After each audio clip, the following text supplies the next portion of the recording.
La felicidad es el título del mensaje de esta mañana. Recuperando la felicidad. Ese es el título del mensaje. Pasamos por momentos difíciles en nuestras vidas y a veces hay mucha tristeza, a veces hay decepciones, a veces pasamos por situaciones dolorosas, porque así es la vida humana, ¿sí? Así es la situación de nuestra vida.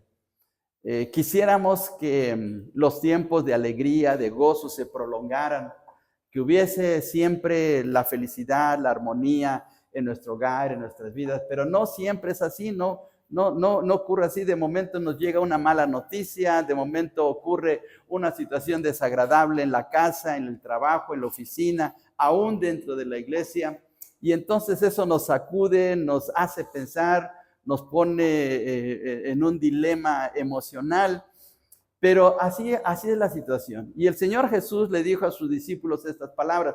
No va a estar centrado el mensaje aquí, pero el Señor Jesús le dijo estas palabras a sus discípulos. De cierto os digo que vosotros lloraréis y lamentaréis. Este pasaje está en Juan 16:20. Dice, de cierto os digo que vosotros lloraréis y lamentaréis y el mundo se alegrará. Fíjense bien, dice el Señor Jesús así, vamos a llorar, vamos a lamentar ciertas situaciones que nos pasan en nuestra vida, y cuando eso esté ocurriendo, como hijos de Dios, hasta el mundo se va a alegrar de lo que nos está pasando, porque así es. Y a veces es triste ver que cuando alguien está pasando por un momento muy difícil, muy crítico, hay quienes se burlan, hay quienes hacen chistes de mal gusto, hay quienes tienen sus sonrisitas burlándose de lo que nos está pasando, y es feo eso. En el libro de Abías, que solamente tiene un solo capítulo en el Antiguo Testamento, menciona que los edomitas se burlaron cuando los de Judá fueron llevados al cautiverio, cuando los israelitas fueron llevados al cautiverio, y se ponían hasta en las encrucijadas del camino para burlarse de ellos. Y eso es feo, hermanos. Es feo burlarse de alguien que está sufriendo, de alguien que está pasando por un momento doloroso, triste. Es feo eso. Pero fíjense bien que el Señor Jesús no se queda ahí. En el versículo 20 de Juan 16 dice, pero aunque vosotros estéis tristes, vuestra tristeza se convertirá en gozo. Vuestra tristeza se convertirá en gozo. Entonces, lo que estamos pasando, lo que estamos sufriendo, lo que estamos experimentando de alguna amargura, alguna situación crítica en nuestras vidas, tarde o temprano, Dios en su gracia, en su amor, en su compasión, en su ayuda, lo va a transformar en gozo, lo va a transformar en algo grandioso, ¿sí? Y el título de esta mañana en el mensaje es Recobrando la felicidad. La felicidad es un estado emocional de alegría, de satisfacción, de confort, de sentirnos bien. Pero la felicidad es pasajera. No siempre tenemos la felicidad. Ojalá la felicidad se prolongara por años o de toda la vida, pero no es así. A veces la felicidad depende de las circunstancias. Si nos va bien en el trabajo, somos felices. Si nos llega un hijo al seno familiar, nos ponemos felices. Si nos dan un incremento de sueldo, nos ponemos felices. Si nos dan un ascenso en la posición administrativa de nuestra empresa, eso nos hace felices. Pero la felicidad es pasajera. Si el Guadalajara le gana a la América, me pone feliz a mí, ¿sí? Pero es pasajero esa situación, ¿sí? La felicidad es así. En el libro de los Salmos y en la Biblia, se utiliza un término parecido a felicidad. No es igual, pero es parecido, y es la palabra bienaventurado. Lo encontramos, por ejemplo, en el Salmo 1, dice, bienaventurado el varón que no anduvo en consejo de malos, etcétera, etcétera. La palabra bienaventurado es una palabra hebrea que significa, en términos de nuestro español, qué feliz, pero con signos de admiración. Qué feliz es la persona que medita cada día en la ley del Señor. Qué feliz es la persona que teme a Dios. Qué feliz es la persona que busca a Dios con todo su corazón. Ese es el término bienaventurado. Y es una cosa asombrosa porque la palabra bienaventurado que aparece en los Salmos o aparece en la Biblia, no aparece en singular. En nuestro español es singular, es un término, es un adjetivo masculino en singular, hablando gramaticalmente, pero es singular. Sin embargo, en el hebreo está en plural. Por eso es que los árabes y luego los judíos pronuncian ciertas palabras nuestras en español como si fueran en plural. Por ejemplo, ellos dicen, en lugar de hermano, nos dicen hermanos, utilizan el plural, pero cuando estamos hablando de uno a uno y nos llaman de esa manera. Entonces, la palabra bienaventurado debería traducirse bienaventurados el varón, así parece extraño, pero así debería ser la traducción. Bienaventurados el varón que no anduvo consejo de malos ni el camino de pecadores. ¿Por qué? ¿Por qué está en plural ese término en hebreo? Porque la felicidad tiene que ver con muchas áreas. Bueno, la palabra bienaventurado tiene que ver con muchas áreas de la vida. No solamente con una determinada situación, no solamente en un área de la vida, no solamente para el hogar, no solamente para el trabajo, no solamente para la relación de pareja o de familia, sino en todas las áreas de la vida. Por eso está en plural esa situación. Por eso está en plural esa palabra, ¿sí? Y la palabra hebrea, vuelvo a repetir, está en plural porque tiene que ver con todo lo que implica nuestra vida. Es un asunto integral en nuestras vidas. Entonces, la palabra bienaventurado se asemeja mucho a la palabra felicidad, pero la felicidad para nosotros es temporal. En nuestro lenguaje, en nuestra forma de vida, en nuestras actitudes que tenemos diariamente, la felicidad es temporal. Pero es necesario y es importante porque debemos también ser felices y debemos de experimentar de esa felicidad. Y vamos a ver una historia que está en el Evangelio de Lucas, capítulo 7, versículos del 11 al 17, y ahí es donde va a estar centrado el mensaje de esta mañana, recobrando la felicidad, recobrando la felicidad. La historia de este pasaje tiene que ver con una mujer viuda, una mujer que experimenta una situación muy difícil. Una de las cosas que nos ponen triste a los papás es la partida de los hijos en diferentes situaciones, ¿sí? Cuando un hijo ya deja la casa y se va a estudiar lejos, que tiene que salir, por decir así, sale de Nesa y tiene que irse a Monterrey a estudiar, nos causa tristeza porque nos separamos. Cuando el hijo se casa, también causa tristeza porque abandona el nido hogareño. Y los papás a veces hasta conservan la ropita de bebé, los zapatitos de bebé, los van conservando porque quieren tener ese recuerdo de ese hijo que ya no va a estar en casa o ya no está en casa, ¿sí? Y cuando ocurre las bodas, cuando ocurre la boda de la hija o del hijo, los papás lloran porque se casa, está bien, y como que diciendo, qué bueno, ya encontraste ese esposo, esposa, pues ya vete, pero en su interior tienen tristeza, porque al regresar a casa, ven la recámara, ven el cuarto donde dormía el hijo o la hija, y ya lo ven vacío, y eso les causa un impacto muy tremendo, ¿sí? Y por eso viene lo que le llaman los psicólogos, los consejeros familiares, el síndrome del nido vacío. El síndrome del nido vacío porque el hijo, la hija se va. Y yo quisiera preguntarles, hermanos, ¿cuántos de ustedes tienen hijos que ya no están con ustedes en casa, que ya están en otra ciudad, que están en otra colonia, que están hasta en otro país posiblemente? A ver, ¿cuántos hermanos, cuántos tienen otro? Sí, muy bien, gracias, bajen sus manos. Y no sentimos esa nostalgia, no sentimos esa tristeza de saber que ya no está ese querido hijo, esa querida hija, que ya no está con nosotros y que solamente nos quedan fotografías, que solamente nos quedan ciertos recuerdos, nos quedan ciertas cosas, incluso aquellos cuadernos cuando iban a la primaria, todos mal pintados o mal escritos, pero los atesoramos y no quisiéramos desprendernos de ellos porque los valoramos, porque sabemos que fueron parte de nuestra vida.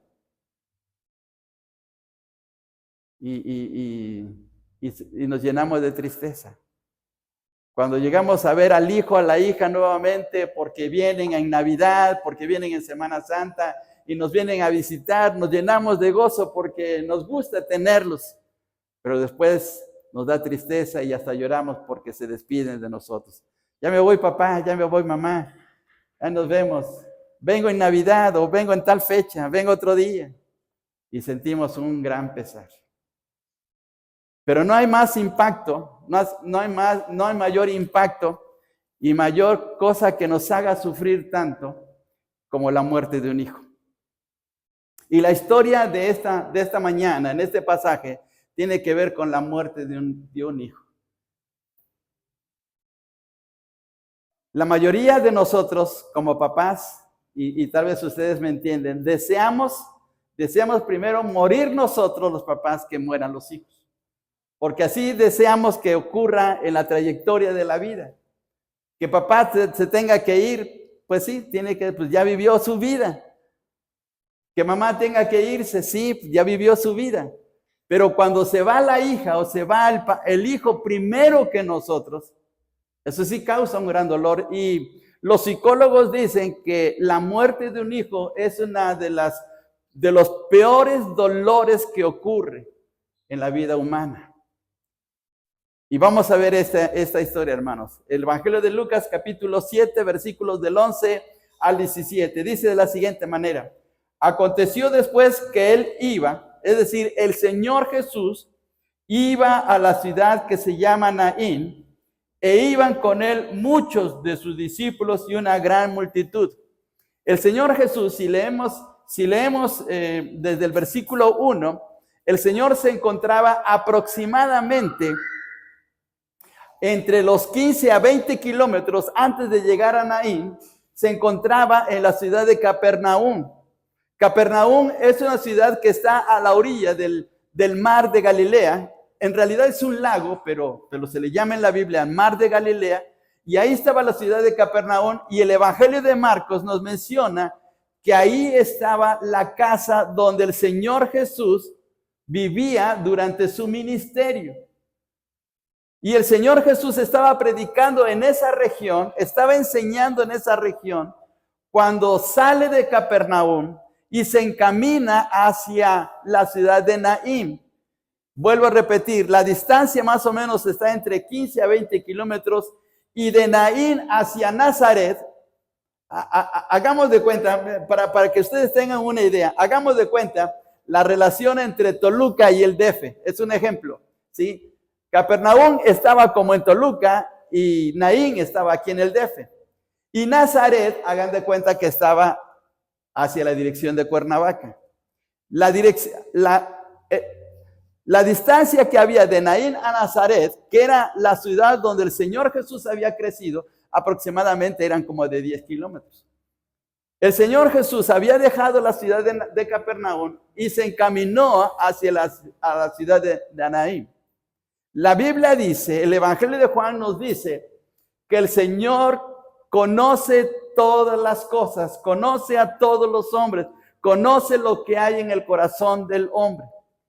Y la razón de por qué el Señor tuvo que dejar la ciudad de Capernaum y llegar a la ciudad de Naín es porque ahí iba a ocurrir un milagro sorprendente.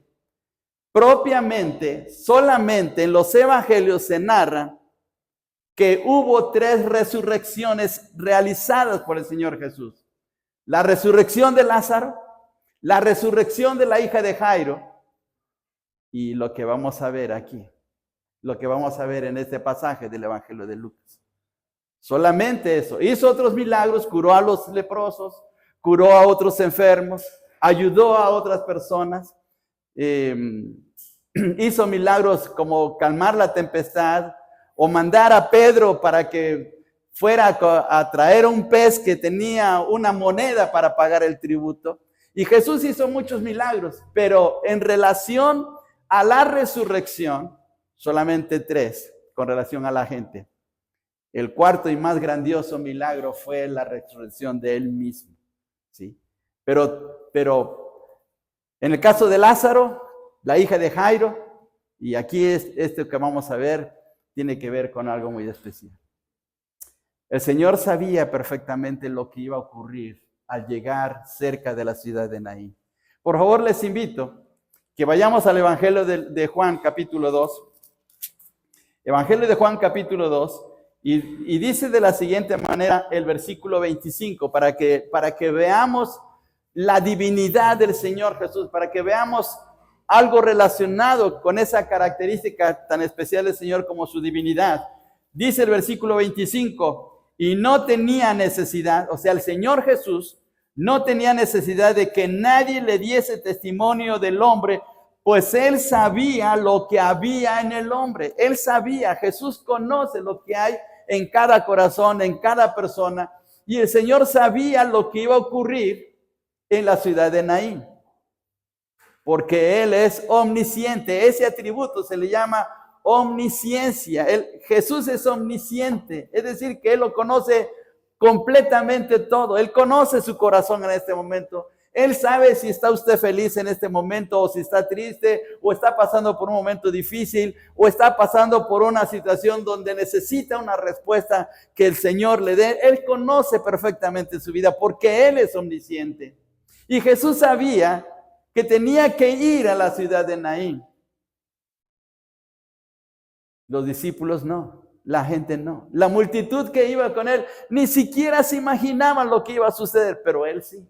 Porque Él es Dios. Y qué bendición de saber que el Señor Jesús es Dios, porque Él conoce lo que hay en nuestros corazones y nos entiende, nos comprende. Y no solamente por el hecho de ser Dios, sino también por el hecho de que es humano y Él experimentó en carne viva lo que nosotros pasamos. En el Salmo 103 dice que el Señor se compadece, el Salmo 103 dice que como el Padre se compadece de los hijos, Jehová se compadece de los que le temen. Sí, el Señor se compadece porque ve nuestra tristeza, porque ve nuestras situaciones difíciles de vida, porque ve que estamos luchando para salir adelante en medio de tanta confusión y tanta desorientación que tenemos por las situaciones morales y económicas y de todo tipo en este mundo, pero el Señor lo está viendo desde el punto de vista de su divinidad. Pero Jesús lo vivió en carne propia.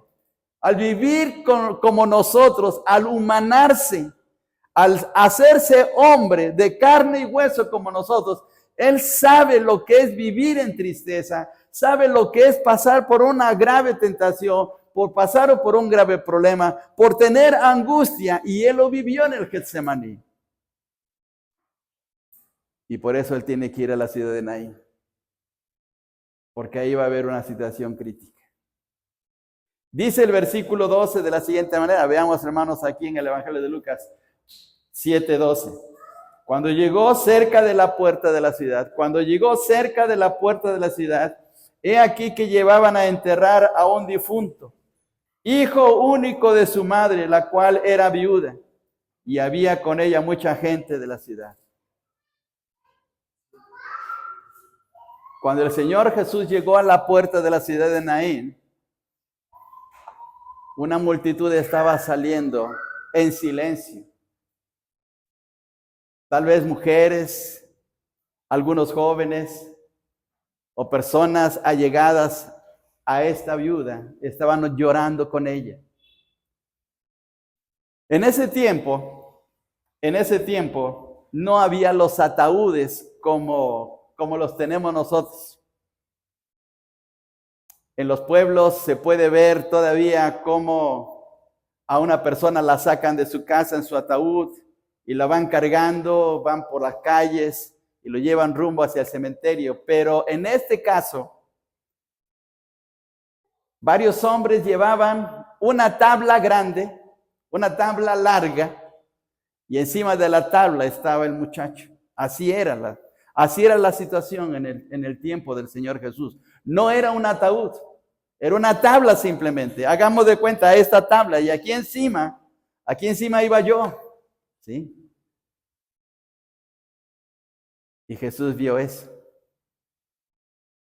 pero vio a la viuda, la madre de la persona que estaba en esa tabla, de ese difunto. Dice, fíjense bien, dice el texto, de ese difunto. Raras veces encontramos la palabra difunto en la Biblia, y aquí está. Era un joven, era un muchacho. Ahora fíjense bien, agrega el Evangelio de Lucas, o Lucas mismo quien escribe este Evangelio, agrega una situación dolorosa. Dice, hijo único de su madre, hijo único. Ya tenía el problema de que era viuda, había perdido a su esposo. Esa mujer había perdido tal vez unos meses o unos años antes a su esposo. Su hogar ya estaba en una situación crítica para ella porque ya no tenía al esposo de donde ella se apoyaba, de donde podían llevar a cabo su vida familiar. ¿De qué murió su esposo? No lo dice la Biblia, pero si era viuda es porque falleció su esposo. Y estaba en una situación dolorosa pensando, bueno, perdí a mi esposo, pero todavía me queda mi hijo. Y juntos podemos salir adelante, juntos podemos trabajar, juntos podemos sacar los gastos de la casa, juntos podemos realizar nuestras vidas. Pero resulta que el hijo fallece también. Era un joven, fíjense bien, dice más adelante, vamos a darnos cuenta que se trataba de un joven en el versículo 14. Dice el texto, y acercándose tocó el féretro, y los que lo llevaban se detuvieron y dijo, joven. Era un joven. ¿Cuántos años tenía de joven? ¿20 años? ¿25 años? ¿30 años? Al Señor Jesús, cuando lo vieron los fariseos, dijeron que era un joven y tenía 30 años. Para nosotros 30 años ya está viejito. Pero en el tiempo del Señor Jesús, 30 años todavía era una persona que estaba apenas empezando de la vida. Y para esta mujer, que de seguro tenía tantas ilusiones, tal vez esta mujer había pensado, voy a ver a mi hijo en su boda, voy a ver a mis nietos, voy a estar con él, mi hijo va a estar conmigo, vamos a estar aquí en la casa, él va a tener a su esposa aquí conmigo y vamos a tener aquí a la familia de él y vamos a tener los nietos corriendo y alegrándonos. Pero resulta que fallece el hijo. Mire qué doloroso, qué impacto para esta mujer, porque es un doble impacto, porque ya había perdido al esposo, ahora pierde a su hijo y quedaba completamente desamparada. Con el hijo todavía podía apoyarse, con el hijo todavía podía salir adelante, juntos podían ir a vender al mercado, podían hacer algún trabajo, podían realizar actividades juntos para salir con sus vidas, pero ahora ya no. Estaba devastada esta pobre mujer. Había perdido su hijo. ¿De qué había fallecido? No se sabe. Tuvo un accidente, se cayó de una barda y se mató. Alguien le disparó. Alguien tuvo pleito con él y acabó con su vida. ¿Quién sabe? No se dice. La cosa es que este joven murió. Y esta mujer se quedó así, desesperada, desamparada, con una tremenda tristeza, pensando, ¿qué voy a hacer ahora?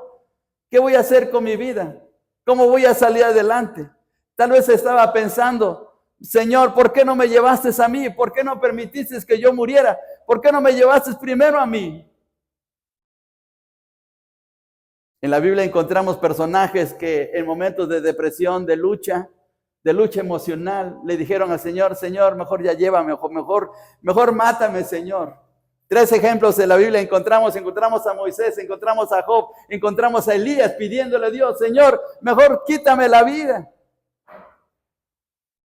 Y posiblemente esta viuda estaba pensando de la misma manera, Señor, ya mejor llévame. ¿Para qué seguir viviendo? Ya no tengo a mi esposo, ya no tengo a mi hijo. ¿Qué caso tiene vivir aquí?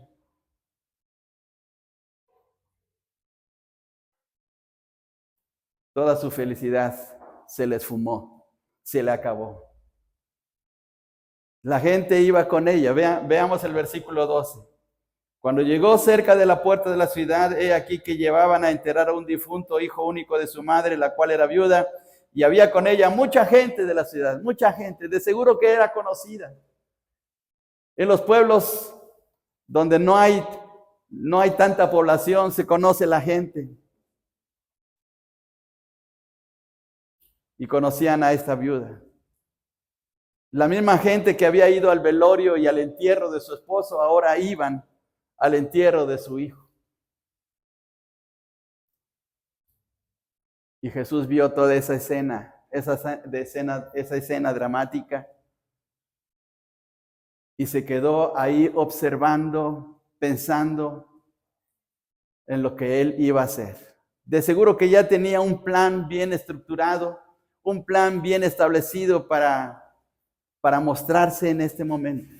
El Señor ya lo sabía, por eso había dejado la ciudad de Capernaum para poder llegar a la ciudad de Naín. Y versículo 13 dice, cuando llegó el Señor, la vio, se vio a la viuda, se compadeció de ella y le dijo, no llores. Iba llorando abundantemente. No eran lágrimas superficiales, eran lágrimas de un profundo dolor, de una profunda desesperación, de una desorientación, porque no sabía qué iba a hacer ahora con su vida. Tal vez ella hasta en su interior pensaba, ¿dónde está el Dios de Israel? Ella era judía, era de Naín, era judía. Ella estaba pensando, ¿dónde estabas, Dios, con la muerte de mi hijo? ¿Dónde estabas? ¿Por qué no me ayudaste? Si el hijo pasó por un tiempo de enfermedad y estuvo postrado en cama por varias semanas o tal vez meses, de seguro que ella oraba y le pedía a Dios, sana a mi hijo, ayúdalo, levántalo. Y resulta que no fue así, murió. Y tal vez ella se preguntaba, Señor, ¿dónde estás? A veces nos pasa así cuando no vemos respuestas a nuestras oraciones.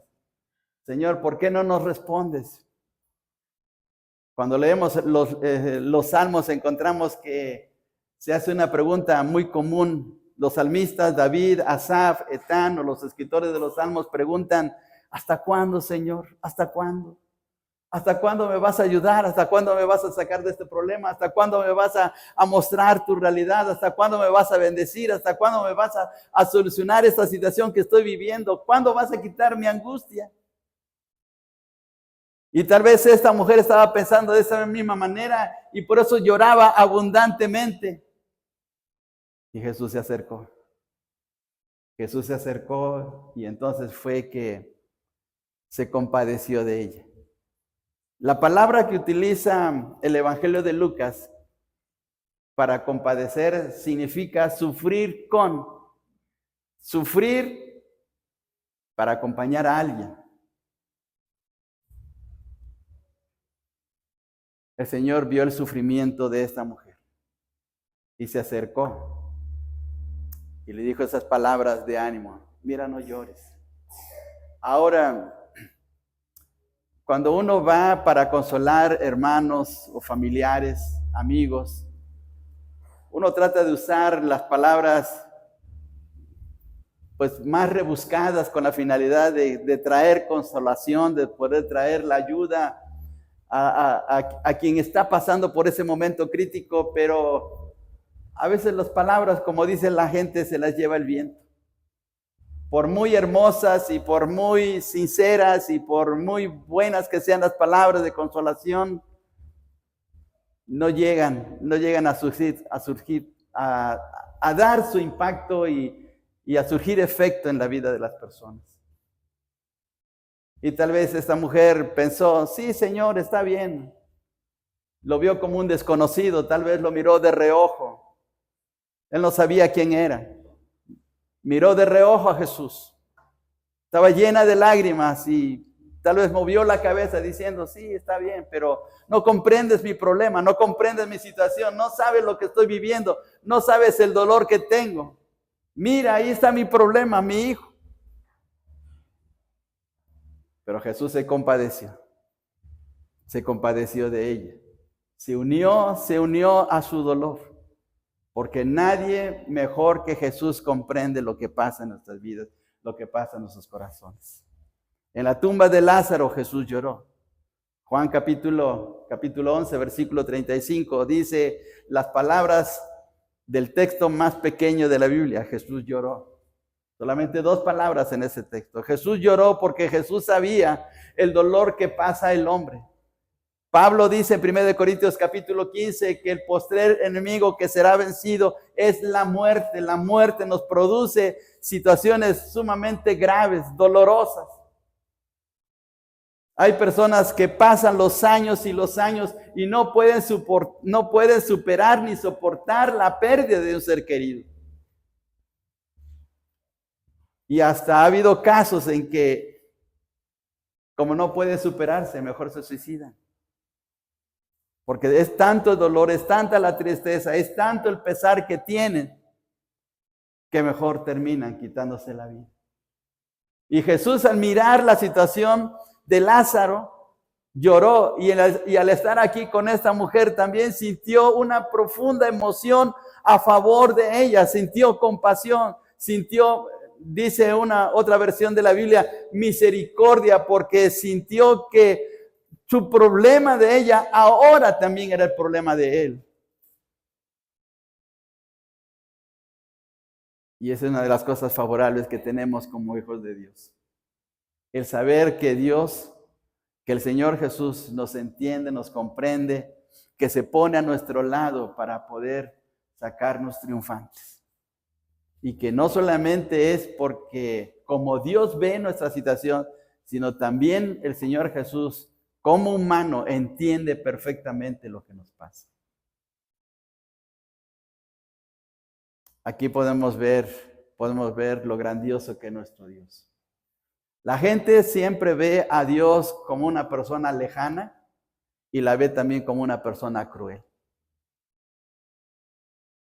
La gente se pregunta, ¿dónde está Dios? ¿Por qué tanta guerra? ¿Por qué tantas personas sufriendo? ¿Por qué Dios lo permite? O cuando hay una tormenta y se lleva casas y personas y se ahogan. ¿Y dónde está Dios? Y le reclaman a Dios. Pero aquí Dios se muestra como Dios compasivo. Y porque Dios tiene un plan y Dios sabe por qué pasan las cosas. Nosotros no lo entendemos. Nuestra mente, nuestra manera de pensar es tan limitada, tan pequeña en comparación con toda la sabiduría infinita que tiene Dios. Y aquí se acerca el Señor a esta mujer. ¿Cómo se llamaba? No está el nombre aquí en la Biblia. ¿Por qué? Porque aquí podemos ponernos en su lugar también. Esta señora se llama María. Se llama el nombre que usted quiera. Su propio nombre de usted. Porque Jesús llega para acercarse a nosotros. Llega a compadecerse en un momento dado para ayudarnos a salir de la situación que estamos viviendo, porque el Dios que tenemos, el Dios de la Biblia, el Dios grandioso y maravilloso, único y verdadero, es el Dios que se compadece de quienes somos, de lo que nos pasa en nuestras vidas. Y dice en el versículo 14, y acercándose tocó el féretro y los que llevaban se detuvieron.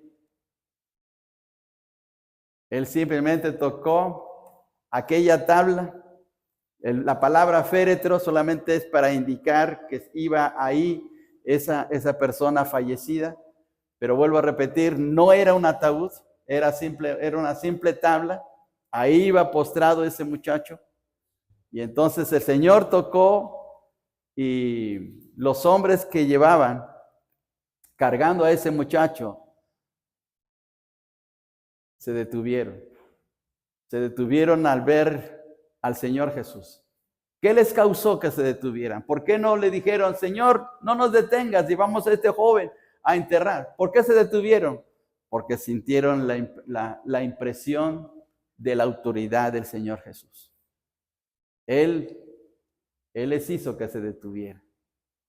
Porque su presencia era tan grandiosa, tan impactante, que sin decir una sola palabra, ellos tuvieron que separarse. Y fíjense bien, cuando ocurrió eso, dijo, joven, a ti te digo, levántate. Si ustedes leen la historia de la hija de Jairo, Son muy parecidas las frases. Jesús le dijo a la hija de Jairo, niña, a ti te digo, levántate. Y aquí le dice, joven, a ti te digo, levántate.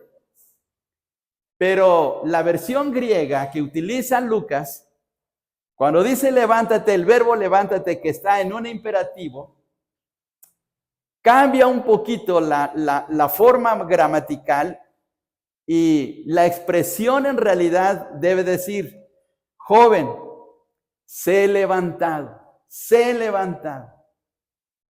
Con mi autoridad, con mi poder, sé levantado. Es lo que está diciendo aquí el Señor a este joven. Nadie le pidió a Jesús que hiciera un milagro. Nadie le pidió que hiciera algo a favor de la viuda. Ni siquiera la misma viuda le dijo, Señor, si quieres puedes ayudarme, puedes hacer algo, puedes sacarme de esta situación. Ni siquiera así, nadie le dijo nada, porque tal vez la viuda ni siquiera sabía quién era Jesús.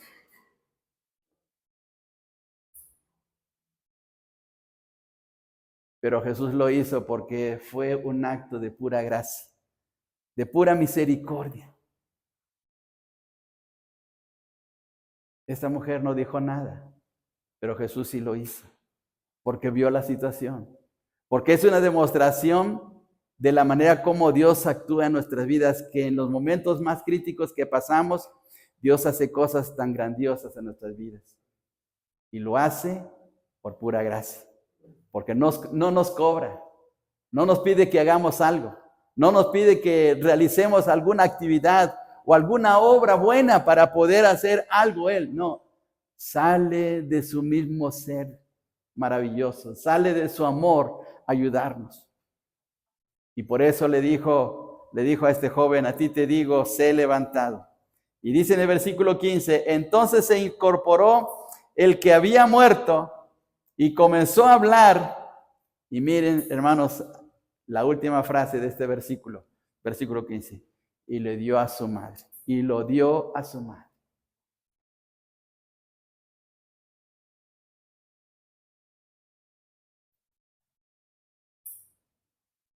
Las lágrimas de esta viuda, de tristeza, de zozobra, de consternación, de no saber lo que iba a hacer con su vida, ahora que se quedaba sola al ver a su hijo que había fallecido, ahora se transformaban en lágrimas de felicidad. Ahora ella experimentaba una gran sonrisa. Ahora veía con asombro lo que ni siquiera se había imaginado. Una persona extraña había llegado a ese lugar, ahí a su ciudad. Había visto la procesión, había visto el funeral, había visto a su hijo tendido sobre esa tabla. Y ahora ese desconocido le estaba dando a su hijo. En cuestiones de segundo cambió toda la historia. En cuestiones de segundo, esa mujer sintió un nuevo avivamiento. Sintió que la vida regresaba a su interior. Que ahora ella podía ver las cosas de una manera diferente. No se nos dice qué expresiones hubo de parte de ella hacia Jesús. No dice que si en un momento dado le dijo, Señor, gracias porque me dices a mi hijo. Señor, gracias por quién eres. Gracias por haber hecho eso tan asombroso. No se nos menciona. Pero lo cierto es que el Señor hizo el milagro. La reacción ante la gente al ver ese milagro, fíjense bien en el versículo 16, y todos tuvieron miedo, primeramente tuvieron miedo porque dijeron, bueno, ¿quién es esta persona que puede levantar a un muerto, que puede regresarlo de la muerte a la vida? ¿Quién es esta persona tan especial? Le tuvieron miedo. Si pudo hacer eso, si pudo levantar a un muerto, ¿qué no podrá hacer contra nosotros? O sea, el miedo siempre va por cuestiones negativas, por algo que hemos hecho tal vez mal. Tal vez en sus pensamientos pensaron, pues yo he hecho cosas malas y Y miren, si este hombre pudo levantar a un muerto, le pudo dar vida, ¿qué no me puede hacer a mí? Y le tuvieron miedo en primer lugar, pero después hubo un giro. Dice en el versículo 16, y glorificaban a Dios. Entonces vino el agradecimiento. No, esto no puede ser algo negativo. Esto no puede ser algo para afectarnos en nuestras vidas, para hacernos vivir mal. Al contrario, esto viene de Dios. Esto es algo grandioso. Esto es algo que solamente Dios puede hacer. Y glorificaron a Dios y decían, un gran profeta se ha levantado entre nosotros y Dios ha visitado a su pueblo. Sí, Dios nos visita. Todos los días el Señor nos visita, todos los días está con nosotros, todos los días está allí a nuestro lado. Cuando Él nos ve sufrir, cuando Él nos ve llorar, cuando Él nos ve que no encontramos una respuesta, cuando pasamos por momentos difíciles, cuando nos llega una enfermedad que nos devasta, ahí está presente, Él no nos ha dejado. En nuestro himnario, uno de nuestros himnos dice en su letra, es Jesús el mejor amigo.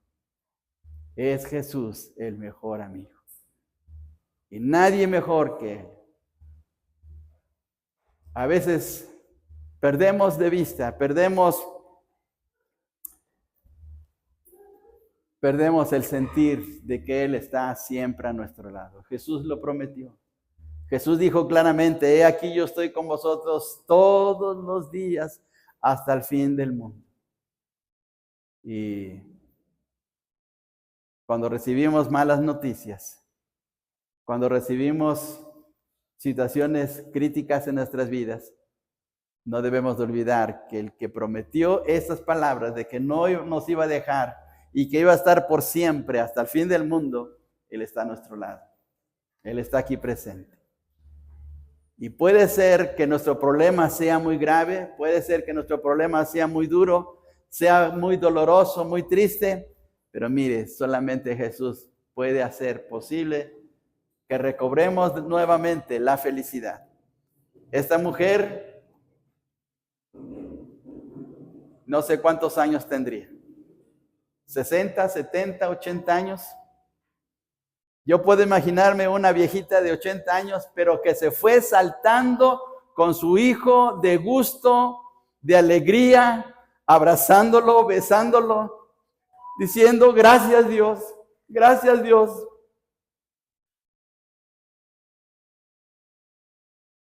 Y tal vez tomándole de la mano le dijo, hijo, vamos a la casa.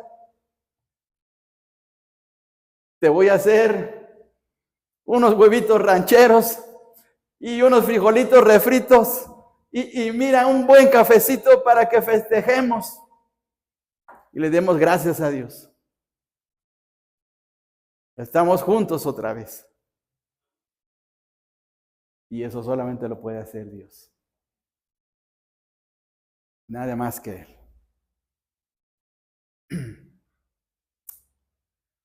Es difícil no tener a un hijo. Es difícil. Aun cuando tengamos 10 o 20 hijos, siempre nos va a causar dolor no tener a uno. Y esta mujer tenía un solo hijo, imagínense, un solo hijo. Cuando los papás tienen 5, 7, 10, bueno, otra vez, no es fácil soportar la ausencia de un hijo, pero se consuela al saber que están otros ahí y que esos hijos le animan. Pero esta mujer nada más tenía uno, nada más uno. Pero ahora sí ya lo tenía de nuevo. Y dice, termina el pasaje, el versículo 17, y se extendió la fama de él por toda Judea y por toda la región de alrededor. Se extendió la fama de Jesús. Y Jesús sigue siendo famoso. Y un día John Lennon dijo que era más famoso que Jesús y se equivocó porque Jesús sigue siendo más famoso que los Beatles. Y seguirá siendo famoso por toda la eternidad. Y nadie como Él. Nadie Él que se compadece de nuestras situaciones. Les pido por favor que vayamos a la carta a los Hebreos capítulo 2. La carta a los Hebreos en el capítulo 2 y veamos unas palabras grandiosas en relación a la persona del Señor Jesucristo. Dice a partir del versículo 14 hasta el versículo 17 del capítulo 2 de Hebreos: así que por cuanto los hijos participaron de carne y sangre, Él, refiriéndose a Cristo, Él también participó de lo mismo para destruir por medio de la muerte al que tenía el imperio de la muerte, esto es, al diablo, y librar a los que por el temor de la muerte estaban durante toda la vida sujetos a servidumbre. Porque ciertamente no socorrió a los ángeles, sino que socorrió a la descendencia de Abraham, por lo cual debía de ser en todo semejante a sus hermanos, para venir a ser misericordioso y fiel sumo sacerdote en lo que a Dios se refiere, para expiar los pecados del pueblo, pues en cuanto él mismo padeció siendo tentado, es poderoso para socorrer a los que son tentados. Así es que qué bendición, hermanos. Él tuvo que hacerse humano para poder entendernos y poder ayudarnos a salir triunfantes ante cada situación. Y Romanos capítulo 8, por favor, quisiera pedirles que vayamos a este pasaje y ya vamos a terminar. Romanos capítulo 8.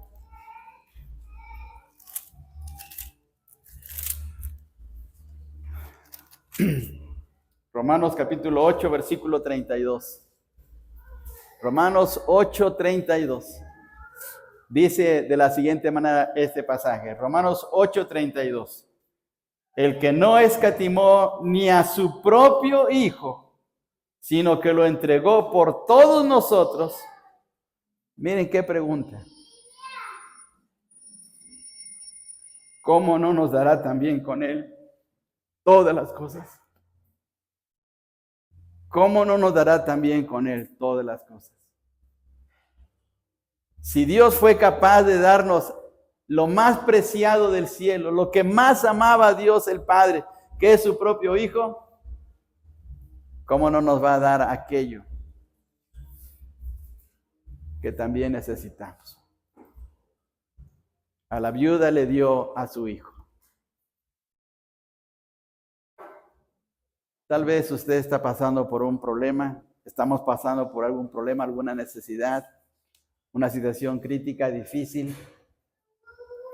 Pero mire, si Dios fue capaz de darnos a su propio Hijo, ¿qué son las demás cosas?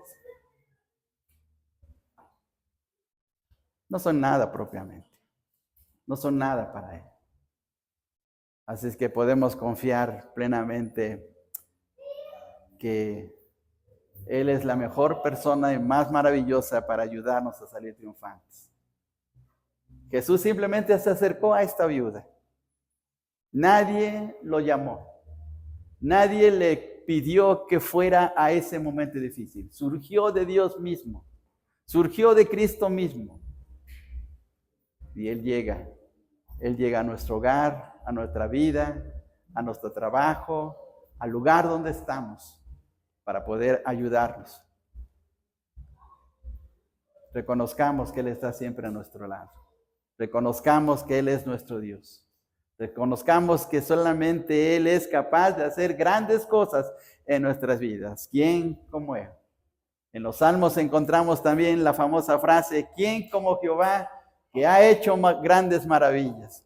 ¿Quién como nuestro Señor Jesús, que es Dios, que sigue haciendo grandes maravillas en nuestras vidas?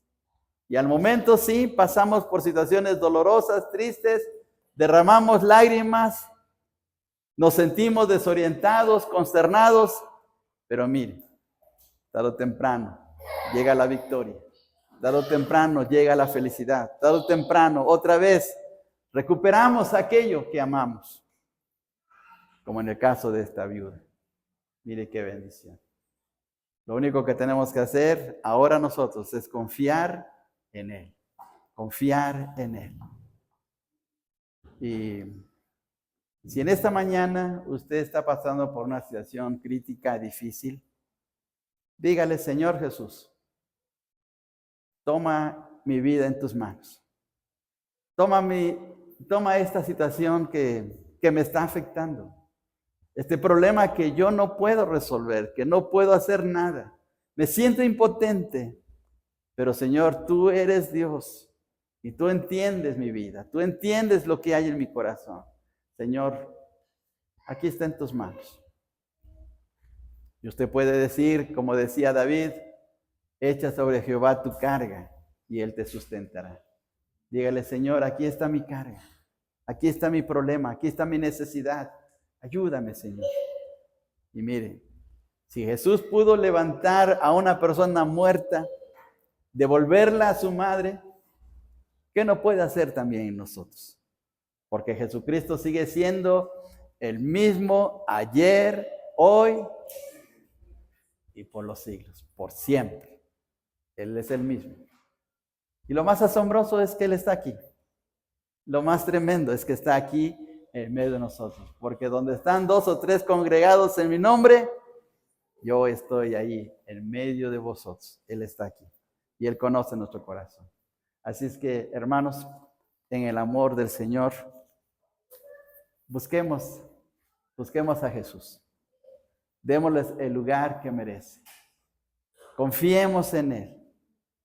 Y mire, los momentos de tristeza, de dolor, de lucha, de incertidumbre, se van a transformar, como dice el Señor Jesús, en gozo. Otra vez vendrá la felicidad a nuestro corazón, como ocurrió con esta mujer. Ahí en su lugar, usted incline su rostro y en una oración secreta de su corazón, dígale, Señor, tú conoces mi vida, tú conoces lo que me pasa, tú sabes lo que hay. Necesito de tu ayuda. Por favor, si pudiste ayudar a esta mujer viuda, y le devolviste a tu hijo, por favor, ayúdame también a mí.